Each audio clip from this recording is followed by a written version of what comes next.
All right, what's up, everybody? My name is Jay. I go by Lila in game, but I change my name every 3 months like clockwork. And I'm the mid laner for Elegy Echoes. And I wanted to do some content for the Berserker League because it kind of seems like we haven't had a whole lot compared to Divinity recently. Um, so I just wanted to put something out. My original idea was to do some team fight analysis and to break down some team fighting in the most important series of the week. But we got an update in League, so I can't access the Elegy VODs right now, and I haven't reached out to anybody in any of the other teams to get their VODs either. So maybe in future weeks that'll be the type of content that I put out. But for this week, I'm putting out a bang for your buck player tier list. So I have made a list of all of the different players and all of their different point values, and for each point value bracket, I have found the top three, in my opinion, bang for your buck players, the people that bring the most value to their team for the current point value that they're at. And this is an entirely subjective list. And I also haven't gotten to watch everyone's VODs and give everyone the good old eye test. So this is very, very based off of the statistics page that Titan puts out for the Discord. So I didn't just put in whoever the highest ranked player was in 1, 2, 3 order based off their position or based off the point value. I didn't do that. There is some subjective things in here. I put things into consideration, like how many matches they've played, the types of champions they played, how well their team is doing around them, a whole bunch of different things. So the list is very subjective and subject to being argued with, and I am 100% looking forward to people that want to argue with me about where I put people. So let's just go ahead and get things started. So we'll start with the highest point value players, and then I'll work my way down because I feel like it's more interesting that way. And there's also more players the lower you get in the point bracket. But for the 10-point bracket, there's only actually one player in the entire league that's on a main roster and is worth 10 points, and that's Mojo Joe for Husker Scarlet. Plays mid and top, and it's kind of hard when they play multiple roles to compile their statistics because the spreadsheet that the Discord uses splits it up based off what role you were in when you got those statistics instead of just your name. So Mojo Joe has played some mid and some top, so I had to kind of put the stats together in my own head. But even still, he's top 10 CS per minute, 30% damage share for his team, and he's played a unique champion every single game between the two roles. So seems to be a very plug and play type of a player for Husker Scarlet, and somebody they'll probably lean on a lot as the season moves forward. But even though Mojo Joe has gotten this spot by default, still has a very solid argument to be in this bracket, even if there were more players in this bracket. So yeah, definitely deserves a mention for the 10-point bracket for sure. In the 8-point bracket, this might sound a little bit biased, but stay with me. I put myself at number 3. So I'm the third highest ranked player or the highest value player in that 8-point bracket. I'm the 9th overall player in the player rankings on the statistics page. 4th in damage per minute, 30% damage share, tied for first in first blood kills, triple kills, and quadra kills, and I'm averaging about 8 CS per minute with a low gold share on my team. So the main reason I put myself here at the number 3rd spot, I don't feel like I'm hard carrying my team in almost any game ever, but I am a consistent positive impact with relatively low gold share, which I think deserves a high value spot, even if for that 8-point bracket, you're probably wanting somebody more carry oriented, which is why I put myself at 3rd and not 1st. But definitely think that spot is deserved. For 2nd, I've got It's Genetics, the 80 carry for Conduit Rangers. 7th overall player on the stats sheet, 7th in kills per minute, 8.25 CS per minute, and the highest overall damage per minute in the league, which is the main reason that It's Genetics is here. That highest overall damage per minute is something that I value a lot. I really, really value a player that puts out a lot of damage, even if they're not getting the last hit on the kills. So It's Genetics looks like, again, from just the statistics page, I haven't been able to watch their games, looks like they've been a very, very high impact player. So that's why they've got the 2nd spot for my list. And then number 1, this is a little bit more subjective, but I really think that a player like this is underappreciated in most scenarios, and it's Vino, the top for Conduit Rehab, not Conduit Rangers. 11 most kills at 36, 7th in damage per minute, 29% damage share, tied for the most first bloods, and 2nd in solo kills, while playing he plays things like Trundle and Singed, and these like really annoying top lane champions that can create a lot of pressure. Again, I haven't gotten to watch his game, so I don't know if he's proxying as much as I think that he probably is, or split pushing as much as I think that he probably could.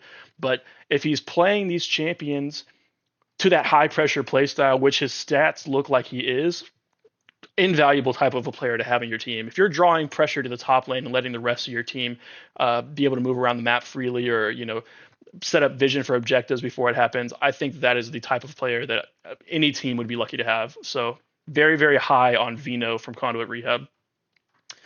In the 4 point and the 3 point bracket, which are about to come up, these are very hard brackets to pick players for because there's so many players in this league at that 4 point and 3 point value. So this is a very contested top three for both of these brackets, but these are the guys that I've picked for mine. So in the number 3 spot for the 4 point bracket is Darrison, the mid from Conduit Rehab. Top 10 in kills per minute and second in solo kills in a lane that I feel like solo kills shouldn't really happen all that much. Mid is such a short lane, and there's so many different ways for other types of players to impact the lane that solo kills in mid really shouldn't be in high supply. I don't know if Darrison is getting a lot of side lane solo kills after lane phase is ended, or if he's just gapping people. But either way, I think these are impressive stats, and this is a mid laner at a 4 point value that I think is very, very high on the list of 4 point players that you should have. So Darrison is my number 3. Number 2, I've got Duddy Brains, the jungler from Elysium Gas Station Pizza, with the 7th best KDA in the league, 68% kill participation, first in buffs stolen with 11, which I think is a extremely underrated stat. But the main reason that I've got Duddy Brains at second and not at first, and this again could change my opinion if I got to watch their games, but 0 first blood kills or assists from a jungler is not a stat that I think is that speaks very highly to Duddy Brains. Not that I'm saying he's a bad player. Obviously, he's number 2 in my list on the 4 point bracket, but I would like to see a jungler have a little bit more impact on the early game. But again, if I could watch the VODs, my opinion may change. Maybe he's got some really cracked laners that are getting kills before he can even get to those lanes. Or maybe he's spending more of his early game time invading or whatever. I don't know exactly what Duddy Brains is doing in his games. But based off just purely the statistics, I would like to see some first blood kills or assists just to make sure that he's impacting the map early as possible. And also, stop giving this guy Wukong. Why does he get Wukong 3 games? That's crazy. First place in my 4 point bracket is Sir Bag, the jungle for LG Echoes. Sir Bag is a Swiss Army knife type of a player. He's got high stats across the board, but he's 4th in kills, 69% kill participation, 2nd in buff stolen with 9, 3rd in control wards placed as a jungler.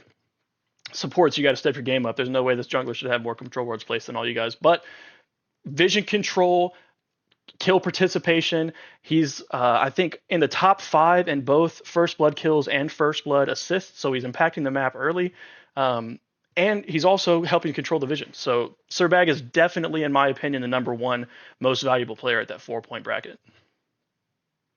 All right, the 3 point bracket. for the 3rd spot in the 3 point bracket, I've got pretty much the entire Summit Esports Serapex roster. This team is ridiculous. This team has gotten pretty much their entire roster compiled of 3 and 4 point players, and they've got like 8 people on the roster with subs included, maybe even more than that.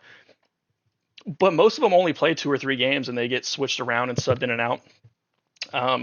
And they all seem to be interchangeable. They all have very high statistics. They all seem to be playing really well. I don't know if this team has been together for a long time. I'm really new to the Titan League, so I don't know if this is a well-known group of people that have played together for a long time, but these guys seem to be really plug and play and go wherever you want, and their stats are all really good across the board. So I put pretty much that entire roster here in the 3rd spot for the 3 point bracket, just because I didn't want both the 3 and 4 points brackets to just be full of Summit Esports Serapex players.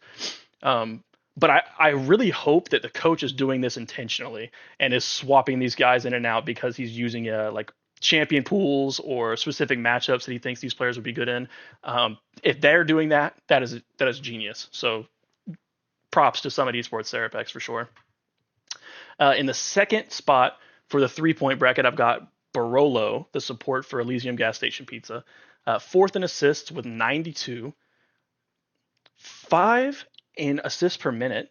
8 in KDA. 4 in vision per minute. And 6 in control wards placed. Just seems to be a type of player that's willing to do the stuff that no one else wants to do.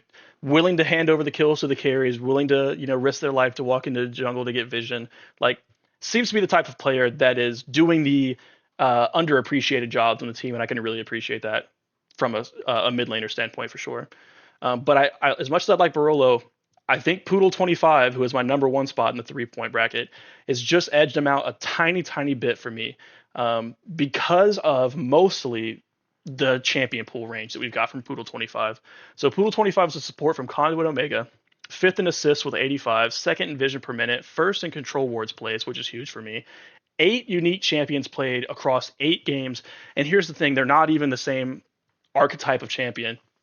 Poodle 25 has got engage, disengage, tank, enchanter, mage supports. They played some Zyra, some Alistar, some Melio, like all over the place types of champions. So like seriously a Swiss Army knife type of a player, a plug and play type of a player that I think especially in that 3 point bracket like cannot be overstated how valuable a player like that can be on a team. You can't draft against them. You don't know what to like. You have to ban for team comp instead of comfort, which you probably should be doing in competitive anyways. But Poodle seems to be the type of player that can pick pretty much whatever you need him to pick in a team comp, and I think that's extremely valuable.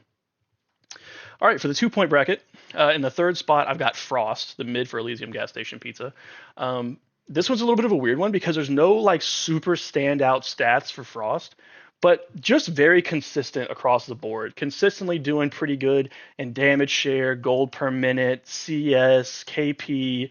Nothing super, super high standout, low number type of statistics, but Frost just seems to be an extremely good complementary piece for the rest of that roster that seems to be very strong. So Frost definitely has earned my third spot there for sure. In the second place point for 2 point bracket, I've got Lightbringer, the support for LG Echoes, third in assists, eighth in assists per minute, five in vision per minute, fourth in control wards placed, and 7 different champions played in 7 games.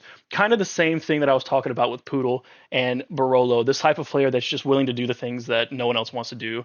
Walk into jungle to get vision, play any kind of a champion you need him to for the draft, and hand off the kills to the carries. So Lightbringer is definitely high value for me. Again, especially at that 2 point value bracket. And I don't think that there's a whole lot of argument against that for sure. Number one in my 2 point bracket is a guy that I've actually I think is very, very high value regardless of the amount of points you put him on. But especially for a 2 point player, I've got Roy Dismay. He plays mid and top. And I forgot to write down the team that he's on, but I believe it's one of the Conduit teams. I'm not entirely sure. But Roy Dismay has been killing it so far this season. 49 kills between the two roles, which is tied for second. He's in the top 10 for damage per minute. 12 solo kills, which is tied for first in the league. 7 different champions in 2 roles in 8 games. And Roy is another one of those types of players that hard to draft against, hard to ban him out. First of all, you don't even know which lane the guy's going to play, which is already hard. And then within those lanes, he's got relatively deep champion pools, it seems like.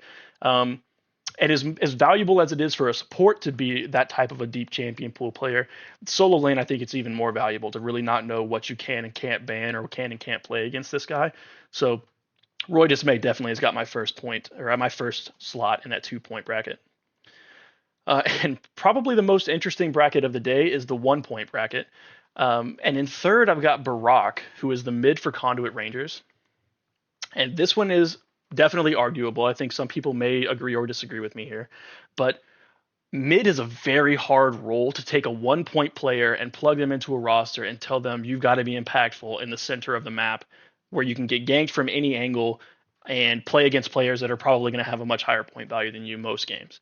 But even still, Barak has been able to hold their own and holds a 4.73 KDA, 50% kill participation, 5th in skill shot landed, and 11th in control wards placed. So Barak has found ways to be useful by poking people down, being a pest with the skill shots that he's landing across the map, placing good vision, 11th in control wards placed. I mean, especially if he's putting these control wards where they need to be and right before when objective spawns. I mean, these are the types of impacts that you see that are not damage numbers, that are not kills, that are not high CS numbers. Like Barak has found ways to be useful in lanes that he may be a little bit pressured in because of how many different angles he can get ganked from or how good the players he's playing against are. So Barak has definitely earned my third spot for that.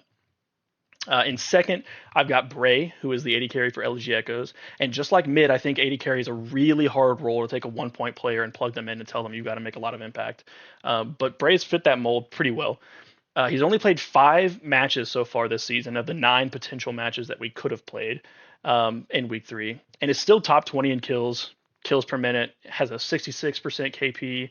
I think he's also top 20 in KDA. I mean, Bray has just been I mean, he's been enabled by a team of pretty decent players to do what he does best, and that is just click forward. Like Bray is the type of player that wants to click forward and do damage, and that's what he's been able to do so far in the season that we've had. So I definitely think Bray deserves that second point, or that second spot in the 2 point or the 1 point bracket. Excuse me. Um, Last but not least, I have who is, in my opinion, definitively the highest value player in the league, and it's Bam, the 80 carry from Conduit Rehab. If you took away the point brackets and still tried to get me to put in a tier list of who I think is the most valuable players in the league, Bam is up there for me as the number one like a number one spot, definitively, regardless. He is second in kills, tied at 49. Fifth in KDA, fifth in kills per minute, number one in the league in CS per minute by almost a full minion per minute. Number one in skill shots landed, which this was the craziest stat of the day for me. Number one in skill shots landed with 1,234 skill shots landed while playing Zeri, Twitch, and Jinx, who are not the champions I would ever think of to be skill shot reliant champions. But this guy's hit over 1,200 skill shots playing these 3 characters, so I don't know. I need to watch the games, but that's insane. And he's done all of these things only dying 6 times in 6 matches. I think that Conduit Rehab is 6-0. I'm pretty sure they're the number one team in Group B right now. Um, disgusting stats from this character. And I mean, I don't see anyone arguing anyone else belonging in that spot for sure. So that's the whole video, and I hope you guys enjoyed it. And if you guys want to see some team fight breakdowns next week or something like that, get in contact with me to maybe send me some VODs, and I'll get back to you guys for sure. But I hope you guys enjoyed it. Have a good one.